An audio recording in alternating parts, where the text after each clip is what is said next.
ನಮ್ಮ ದೇವರು ಕರ್ತನಾದ ಯೇಸು ಕ್ರಿಸ್ತನ ನಾಮದಲ್ಲಿ ಅನುದಿನದ ಆಹಾರ ಪ್ರಿಯರಿಗೆ ಪ್ರೀತಿಯ ಶುಭಾಶಯಗಳು. 2024 ಡಿಸೆಂಬರ್ ತಿಂಗಳ 17ನೇ ತಾರೀಕಿನ ಮಂಗಳವಾರದ ದೇವರ ವಾಕ್ಯವು, ದೇವರ ಚಿತ್ತವನ್ನು ಮಾಡು. ನನ್ನನ್ನು ಸ್ವಾಮಿ ಸ್ವಾಮಿ ಅನ್ನುವವರೆಲ್ಲರೂ ಪರಲೋಕ ರಾಜ್ಯದಲ್ಲಿ ಸೇರುವರೆಂದು ನೆನೆಸಬೇಡಿರಿ. ಪರಲೋಕದಲ್ಲಿರುವ ನನ್ನ ತಂದೆಯ ಚಿತ್ತದಂತೆ ನಡೆಯುವವನೇ ಪರಲೋಕ ರಾಜ್ಯಕ್ಕೆ ಸೇರುವನು. ಮತ್ತಾಯ 7:21. ನಿಮ್ಮ ಜೀವನದ ಉದ್ದೇಶವನ್ನು ನೀವು ತಿಳಿದಿದ್ದರೆ ನಿಮ್ಮ ಜೀವನದಲ್ಲಿ ನೀವು ಖಂಡಿತವಾಗಿಯೂ ವಿಜಯಶಾಲಿಯಾಗುತ್ತೀರಿ. ಈ ಜಗತ್ತಿನಲ್ಲಿ 3 ವಿಧದ ಇಚ್ಛೆಗಳಿವೆ: ಮನುಷ್ಯನ ಸ್ವಇಚ್ಛೆ, ಸೈತಾನನ ಮತ್ತು ದೇವರ ಚಿತ್ತ. ಇಂದು ಪ್ರಪಂಚದ ಹೆಚ್ಚಿನ ಜನರು ತಮ್ಮ ಸ್ವಂತ ಇಚ್ಛೆಯನ್ನು ಮಾಡುತ್ತಿದ್ದಾರೆ ಮತ್ತು ಅವರ ಮನಸ್ಸು ಮತ್ತು ಮಾಂಸದ ಆಸೆಗಳನ್ನು ಪೂರೈಸುತ್ತಿದ್ದಾರೆ. ಅವರು ತಮ್ಮಲ್ಲಿ ಜ್ಞಾನ, ಬುದ್ಧಿವಂತಿಕೆ ಮತ್ತು ತಮ್ಮ ಜೀವನವನ್ನು ಸ್ಥಾಪಿಸಬಹುದು ಎಂದು ಅವರು ಹೆಮ್ಮೆಯಿಂದ ಘೋಷಿಸುತ್ತಾರೆ. ಇದನ್ನೇ ನಾವು ಸ್ವಯಂ ಇಚ್ಛೆ ಎಂದು ಕರೆಯುತ್ತೇವೆ. ಕೆಲವರು ತಮ್ಮನ್ನು ಸೈತಾನನಿಗೆ ಮಾರಿಕೊಳ್ಳುತ್ತಾರೆ ಮತ್ತು ತಮ್ಮ ಜೀವನವನ್ನು ಮಾರ್ಗದರ್ಶಿಸುವುದಕ್ಕಾಗಿ ಸೈತಾನನಿಗೆ ಸಂಪೂರ್ಣವಾಗಿ ಅಧೀನರಾಗುತ್ತಾರೆ. ಸೈತಾನನು ಅವರನ್ನು ಹಿಡಿಯುತ್ತಾನೆ ಮತ್ತು ತನಗೆ ಬೇಕಾದದ್ದನ್ನು ಮಾಡುವಂತೆ ಮಾಡುತ್ತಾನೆ.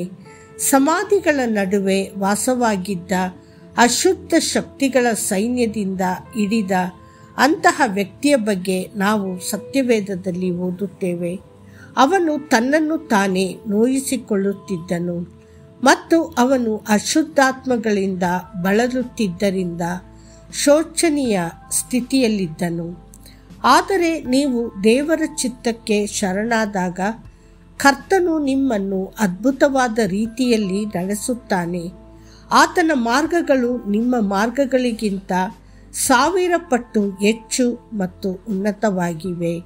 ನಿಮಗೆ ಭೂತಕಾಲ ಮತ್ತು ವರ್ತಮಾನ ಮಾತ್ರ ತಿಳಿದಿದೆ, ಆದರೆ ದೇವರಿಗೆ ಭವಿಷ್ಯವು ತಿಳಿದಿದೆ. ಅವರು ನಿಮಗೆ ಒಳ್ಳೆಯ ಉಡುಗೊರೆಗಳನ್ನು ನೀಡಲು ಇಷ್ಟಪಡುತ್ತಾರೆ ಮತ್ತು ನಿಮಗೆ ಸರಿಯಾದ ರೀತಿಯಲ್ಲಿ ಮಾರ್ಗದರ್ಶನ ನೀಡುತ್ತಾರೆ. ಜೀವನದ ಪ್ರತಿಯೊಂದು ಕ್ಷೇತ್ರದಲ್ಲೂ ನೀವು ದೇವರನ್ನು ಕೇಳಬೇಕು. ಕರ್ತನೇ, ನಾನು ಏನು ಮಾಡಬೇಕೆಂದು ನೀವು ಬಯಸುತ್ತೀರಿ?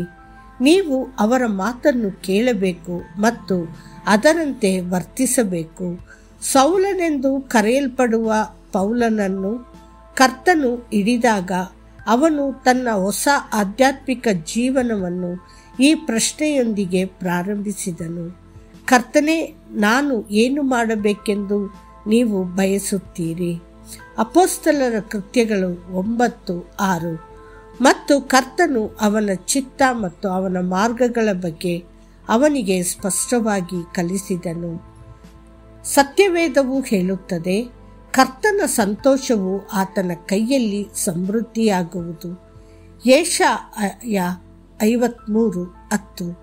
ಕುದುರೆಯು ಯುದ್ಧದ ದಿನಕ್ಕೆ ಸಿದ್ಧವಾಗಿದೆ, ಆದರೆ ವಿಮೋಚನೆಯು ಕರ್ತನದು. ಜ್ಞಾನೋಕ್ತಿಗಳು 21:31. ಕರ್ತನು ತನ್ನ ಇಚ್ಛೆಗೆ ಅನುಗುಣವಾಗಿಲ್ಲದ ಎಲ್ಲವನ್ನು ನಿಲ್ಲಿಸುತ್ತಾನೆ.